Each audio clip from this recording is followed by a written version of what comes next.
Hello दोस्तों, स्वागत है आपका फिर एक नई कहानी जैसा को तैसा में। एक गरीब लड़का था। इस दुनिया में उसका कहीं कोई नहीं था, न माता पिता न भाई बहन। लेकिन वह लड़का बहुत मेहनती था। एक बार उसकी मेहनत से प्रसन्न होकर एक किसान ने उसे एक बैल दे दिया। लड़के ने सोचा, बैल से किसी बंजर जमीन को जोतूंगा और उस पर कोई फसल उगाने की कोशिश करूंगा। वह बैल लेकर चला गया। गर्मी के दिन थे। लड़के के शरीर पर न कपड़े थे और न पैरों में चप्पल। फिर भी वह अपनी धुन में बैल हाँकता चला जा रहा था। अचानक उसे लगा जैसे कोई उसे पुकार रहा है। उसने मुड़कर देखा तो 3 व्यक्ति खड़े हंस रहे थे। लड़के ने उनसे पूछा, क्या आपने मुझे पुकारा था? क्या मुझसे कोई काम है? उनमें से एक व्यक्ति ने कहा, तुम ये बकरा कहाँ लिए जा रहे हो? लड़का चौंक उठा, बकरा? ये बकरा नहीं, बैल है। वह व्यक्ति हंस पड़ा और अपने दोस्तों से बोला, देखो इस पागल को, ये बकरे को बैल बता रहा है। उसकी बात सुनकर दूसरे व्यक्ति ने कहा, और बकरा भी कैसा? बिल्कुल मरियल, कोई इसे खरीदे भी ना। तीसरा व्यक्ति बोला, लेकिन हमें इस बेचारे की मदद करनी चाहिए और 10 रुपयों में ये बकरा खरीद लेना चाहिए। ये सुनते ही पहले व्यक्ति ने जेब से 10 रुपए निकाले और लड़के के हाथ में रखते हुए बैल की रस्सी छीन ली। लड़का बेचारा कुछ समझ न पाया कि क्या करे क्या कहे। वह अकेला था और वे थे 3। वह ये भी समझ गया था कि वे तीनों मिलकर उसे बेवकूफ बना रहे हैं। वह ये भी जान गया था कि ज्यादा बोलने करने पर वे तीनों उसे मारने पीटने लगेंगे और मुफ्त में ही बैल लेकर चल देंगे। सो उसने उस समय चुपचाप रहना ही उचित समझा। वे तीनों व्यक्ति बैल लेकर चल पड़े।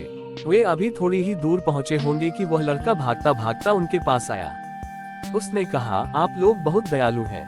मेरे मरियल बकरे को सचमुच कोई न पूछता, लेकिन आपने उसके 10 रुपए दे दिए। आपसे बढ़कर सज्जन मुझे कहाँ मिलेंगे?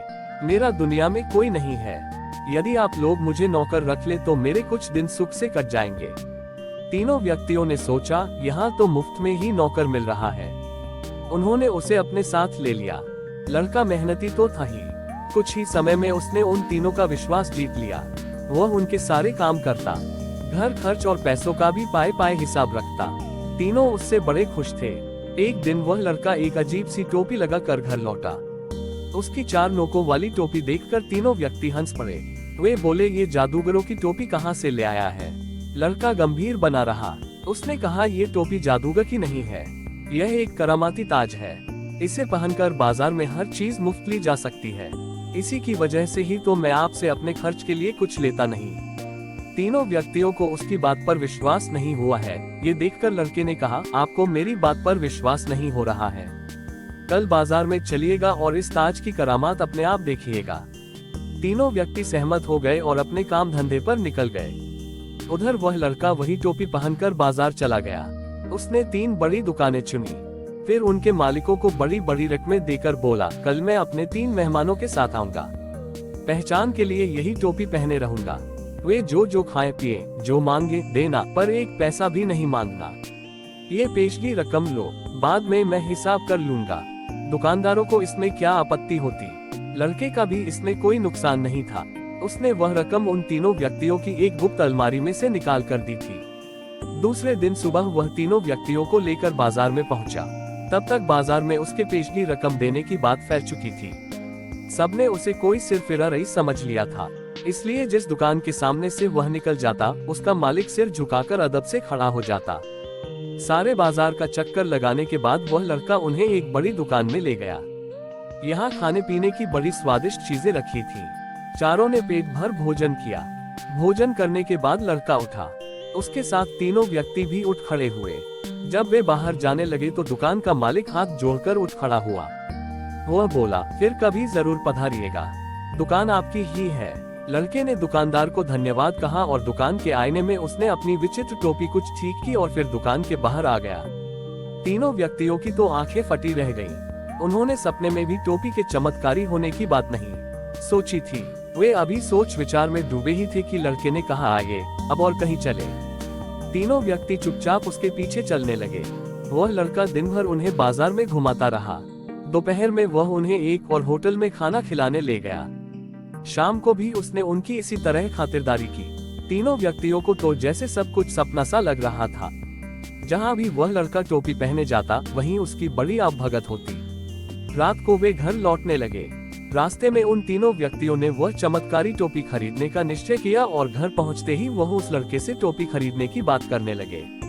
लड़के ने टोपी बेचने से मना कर दिया। वह बोला, मेरे पास यही तो एक पैतृक संपत्ति है, मैं इसे किसी भी कीमत पर नहीं बेचूंगा। उधर तीनों व्यक्तियों ने किसी भी तरह उस टोपी हथियाने का निर्णय कर लिया था। उन्होंने हाथ जोड़कर उसकी विनती की, अपना सब कुछ देकर भी टोपी खरीदने की इच्छा दिखाई तो लड़के ने कहा, आप लोग मुझे इतना शर्मिंदा न करें, मैं आपको ये टोपी दे दूंगा। उसी रात तीनों व्यक्तियों ने अपनी सारी संपत्ति लड़के को थमाकर उससे टोपी ले ली। लड़का उनका सारा सामान अपने उसी बैल पर लाद कर चल पड़ा और रातों रात बहुत दूर निकल गया। सुबह हुई और तीनों व्यक्ति टोपी की बदौलत पूरा बाजार खरीदने के लिए चल पड़े। बाजार पहुंचने पर वे पहले उसी दुकान में गए जहां एक दिन पहले उस लड़के ने उन्हें पेट भरकर भोजन कराया था। टोपी के कारण दुकान का मालिक उन्हें फौरन पहचान गया। उसने उठकर उनकी आवभगत की और स्वयं खाने पीने की चीजें लाकर उनके सामने रखता गया। तीनों व्यक्तियों ने सोचा, टोपी अपना कमाल दिखा रही है। उन्होंने खूब छक्कर खाना खाया, फिर डकार लेते हुए उठ खड़े हुए। जब वे बिना पैसे दिए बाहर जाने लगे तो दुकानदार ने कहा, जनाब पैसे तो देते जाइए। तीनों व्यक्ति गुस्सा हो गए, पैसे पैसे किस बात के? और यह कहते हुए उनमें से एक ने टोपी दुकानदार की आंखों के सामने नचा दी। दुकानदार काफी मोटा तगड़ा था, वह अकेला ही तीनों के लिए काफी था। उसने लपक कर टोपी वाले व्यक्ति की गर्दन पकड़ ली और बोला, अब बताऊं तुझे पैसे किस बात के? तीनों व्यक्ति बड़े से कपकाए। उनमें से एक ने जल्दी जल्दी पैसे देकर अपना पल्ला छुड़ाया और दुकान से बाहर आ गए। बाहर आकर वे आपस में झगड़ने लगे। टोपी पर उन्हें अभी भी विश्वास था। दो व्यक्तियों ने अपने तीसरे साथी से कहा, तुमने टोपी हाथ में ले रखी थी, इसी कारण उसका असर नहीं हुआ, तुम इसे सिर पर पहनो। तीसरे व्यक्ति को इस बात में सच्चाई लगी। उसने टोपी सिर पर रख ली। उसे बड़ी शर्म महसूस हो रही थी, पर क्या करता। अब वे तीनों फिर एक दुकान में गए। वहां भी उन्होंने मनचाही चीजें खरीदी।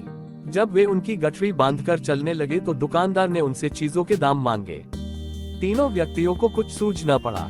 घबराहट में टोपी पहना व्यक्ति दुकानदार के सामने आकर अपना सिर हिलाने लगा ताकि दुकानदार टोपी से प्रभावित हो जाए, पर इसका उल्टा असर हुआ। दुकानदार ने उसे जो थप्पड़ मारा तो टोपी उड़कर भट्टी में जा गिरी और क्षण भर में जलकर राख हो गई। टोपी को इस तरह जलते देखकर तीनों व्यक्ति चीख चीख कर रोने लगे। अब तो उस दुकान के सामने भीड़ इकट्ठी हो गई। जब तीनों व्यक्तियों ने रोते रोते करामाती टोपी के गुण बताए तो लोगों का हंसते हंसते बुरा हाल हो गया। दुकानदारों ने उन्हें असली बात बताई। अब तो उन तीनों व्यक्तियों के होश उड़ गए। वे समझ गए कि उस लड़के ने उन्हें बेवकूफ बनाकर अपना बदला ले लिया है। उस दिन से उन्होंने किसी को धोखा न देने की कसम खा ली। दोस्तों, अगर आपको कहानी पसंद आई हो तो प्लीज हमारे चैनल को लाइक और सब्सक्राइब करें। धन्यवाद।